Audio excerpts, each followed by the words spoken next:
Bienvenue dans cette seconde vidéo pour mieux communiquer et recevoir l'aide des êtres de lumière.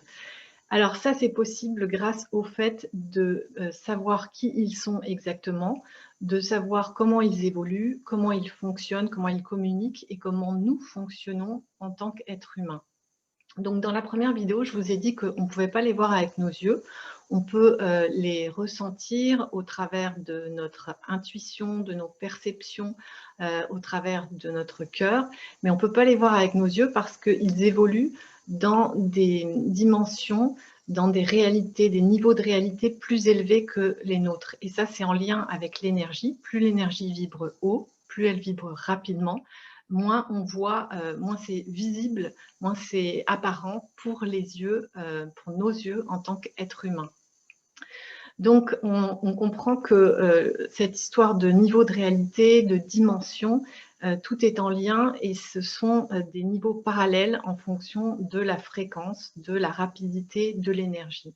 Donc, ces êtres de lumière, ils sont exactement comme nous, sauf qu'ils sont plus avancés. Ça veut dire quoi? Ça veut dire qu'ils ont évolué et leur évolution a franchi un palier au moment où ils ont reconnu, où ils ont pris conscience de qui ils étaient vraiment, c'est-à-dire de leur vraie nature. Et à ce moment-là, ils ont récupéré leur pouvoir, leur capacité sur eux-mêmes, mais aussi une plus grande capacité d'action, de communication, de pouvoir se déplacer, enfin toutes les capacités qu'offre la conscience. Et c'est ça qui redonne la souveraineté. Donc à partir de ce moment-là, ils restent dans des niveaux de fréquence élevés, donc dans des dimensions plus élevées, qui sont là tout le temps, qui existent tout le temps, mais que l'on ne voit pas avec nos yeux. À partir d'un certain niveau de fréquence vibratoire, on n'est plus soumis à l'espace ni au temps. Donc eux, ils continuent leur évolution, mais dans des fréquences plus élevées. Et ce qu'ils souhaitent nous communiquer au travers des énergies, des informations qu'ils nous envoient, c'est que nous sommes exactement comme eux et que c'est en prenant conscience de qui nous sommes vraiment qu'on peut acquérir, enfin, ou retrouver, parce que ce sont des qualités que l'on a déjà, mais qui sont en sommeil, du fait que l'on n'en est pas conscient. Donc, eux, ils vont nous aider à retrouver, en fait, toutes ces facultés et cette conscience. Comment est-ce qu'ils communiquent exactement avec nous? Il suffit, en fait, c'est pas eux qui viennent vers nous, c'est à nous, puisqu'on a notre libre arbitre, d'aller vers eux. Et comment on fait pour ça? Ben, on utilise à la fois notre attention, c'est-à-dire comment on dirige notre conscience, sur quoi on dirige notre conscience, et notre intention. Donc le fait de vouloir communiquer avec eux et de se tourner vers eux, c'est-à-dire de se représenter qui ils sont, eh bien, on entre directement en connexion avec eux. C'est la même façon que lorsque on cherche quelque chose sur un sujet, qu'on se pose une question et qu'on va ouvrir une page sur son ordinateur ou son téléphone, on ouvre un moteur de recherche, donc on tourne notre conscience vers un sujet particulier, on entre des mots-clés et à partir de là apparaissent les réponses. Donc c'est aussi simple que ça. Et pour se connecter à eux, eh bien, on peut s'intéresser à leur histoire, aux spécialités qu'ils ont développées au cours de leur incarnation ou dans leur évolution, puisque on sait que les archanges, les anges, les saints, les maîtres ascensionnés ont acquis des capacités, des pouvoirs particuliers au cours de leurs dernières incarnations ou dans leurs différentes expériences. Donc, c'est un petit peu comme un maître de conférence ou un spécialiste dans un domaine d'activité, que ce soit médical, historique ou autre. Ces personnes qui sont plus avancées, qui ont plus de connaissances et de conscience sur un sujet, ils sont en mesure d'apporter aux autres, à ceux qui le souhaitent, donc qui se branchent là-dessus, d'apporter des connaissances qui vont leur permettre de grandir, par exemple, en conscience, en sagesse et en maîtrise d'eux-mêmes, en maîtrise de leurs propres capacités et leur pouvoir souverain. Donc ça, c'est de ce dont je parle dans mon livre Éveil et Ascension, évidemment. Mais ce que je veux vous dire, c'est que ça n'a rien de particulier, ça ne demande pas de compétences spécifiques. C'est très simple, il suffit d'utiliser sa conscience et son intention pour pouvoir se connecter à eux. Et plus on le fait, plus on y consacre de temps, d'attention, de conscience, plus notre réceptivité, elle augmente. Évidemment, la toute première étape, c'est de reconnaître que l'on a en nous cette faculté de pouvoir communiquer avec eux, de reconnaître qu'ils existent, non pas avec des preuves, parce qu'on ne peut pas le prouver, enfin, on peut le prouver dans le monde matériel, mais ça relève de domaines très spécifiques comme la physique quantique qui l'explique très bien, mais de reconnaître que nous sommes des êtres de lumière en devenir, on est des êtres de lumière endormis ou dans un niveau de réalité inférieur. Et simplement en reconnaissant ça, c'est comme si on ouvrait notre capacité de recevoir toutes les énergies, informations qu'ils nous communiquent, parce qu'ils nous communiquent avec nous de cette façon-là. Ils ne peuvent pas communiquer dans le langage verbal que nous connaissons en tant qu'être humain, avec des mots, des phrases, des paroles, des langues différentes. Eux, ils communiquent sous forme d'informations, énergie. Donc, quel type d'aide ils peuvent nous apporter? Eh bien, ils nous apportent un soutien, parce que dès qu'on se connecte à eux, on est dans leur champ d'énergie. Leur présence, elle est là, elle est éternelle, il n'y a pas de limite de temps et d'espace, donc c'est permanent. Lorsque je me tourne vers eux, et ensuite, donc je suis dans cette capacité de réceptivité, et il m'envoie, enfin je peux le ressentir si je suis vraiment réceptive, de l'énergie sous forme de soutien.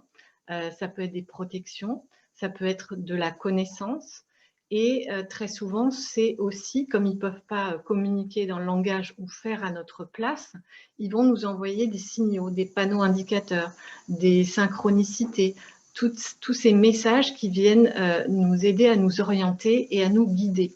Si par exemple je veux résoudre une problématique dans ma vie, un être de lumière ne va pas me donner la réponse en m'envoyant un email ou en me donnant un message audio. Il va me donner des pistes, il va me dire, il va attirer mon attention sur par exemple un film que je peux regarder à la télé dans lequel est développé ce sujet-là, et ça va m'apporter du recul, ça va m'aider à trouver les réponses en moi.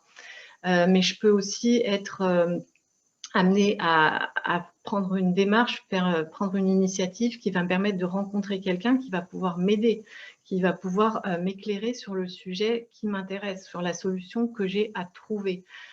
Donc voilà, il y a toutes sortes de biais, en fait, de supports qu'ils vont utiliser pour nous aider et pour nous guider. Et ils vont également communiquer au travers de notre intuition, dans leur énergie, en fait, qui communique avec nous. Plus je vais me mettre en contact avec eux et solliciter leur aide, ou simplement me rendre plus réceptive grâce au calme, grâce à la méditation, à la concentration, plus je vais augmenter en fait mon canal de réceptivité, et plus je vais avoir d'intuition, donc plus je vais avoir accès aux réponses qui sont déjà en moi. Voilà, la dernière chose qui me semble très importante, c'est de réaliser que les êtres de lumière, ils n'attendent rien de nous. Et ils ne peuvent pas faire les choses à notre place. Et c'est dans ce sens où je disais qu'il y avait une catégorie de gens qui étaient dans une espèce d'illusion que les choses allaient se faire toutes seules. Non, les êtres de lumière, ils nous apportent un soutien et des informations qui sont magiques dans le sens, et miraculeuses dans le sens où on obtient tout de suite ces réponses. Et leur aide est vraiment illimitée, et elle peut nous aider à avancer vraiment beaucoup plus vite. Mais ils ne peuvent pas faire les choses à notre place. Pourquoi? Parce que nous sommes des êtres uniques, et on est des consciences souveraines. Donc, ils ne sont pas dans la domination, le pouvoir ou la manipulation.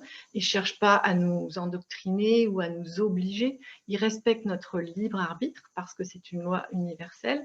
C'est aussi la loi de l'amour qui fait qu'on laisse un enfant ou quelqu'un qu'on aime faire ses propres expériences. On respecte ses propres choix. Donc, il n'y a pas de miracle dans le sens où les choses ne viennent pas toutes seules. Ça part de mon initiative, de mon souhait, de mes aspirations profondes. Donc, c'est important de rester connecté à ça et de bien comprendre que personne ne va faire les choses à notre place.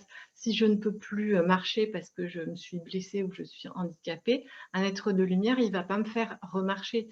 Il va m'aider à trouver comment gagner plus d'autonomie au travers des autres facultés qui me restent, par exemple. Donc voilà, c'est une image pour bien comprendre et sortir de cette illusion que les choses se font toutes seules. Elles se font d'abord parce qu'on est conscient de notre vraie nature, de nos capacités d'être des êtres de lumière en devenir. On est en train d'évoluer nous-mêmes vers d'autres niveaux de réalité. Et c'est ce qui se passe et c'est ce qui est favorisé grâce à l'élévation de l'énergie qui est là grâce à l'ère du Verseau, grâce à cette ascension qui est en cours, mais les choses ne se font pas toutes seules, on doit participer, on doit prendre des initiatives, mais tout est accéléré, et ça c'est la bonne nouvelle, puisque on peut maintenant comprendre des choses qui nous auraient fallu plusieurs incarnations pour arriver à intégrer. Voilà, j'espère que ça vous a éclairé. Je ne sais pas si j'ai dit tout ce que je souhaitais vous dire, mais en tout cas, je reste à l'écoute de vos questions et je vous retrouve bientôt pour une autre vidéo.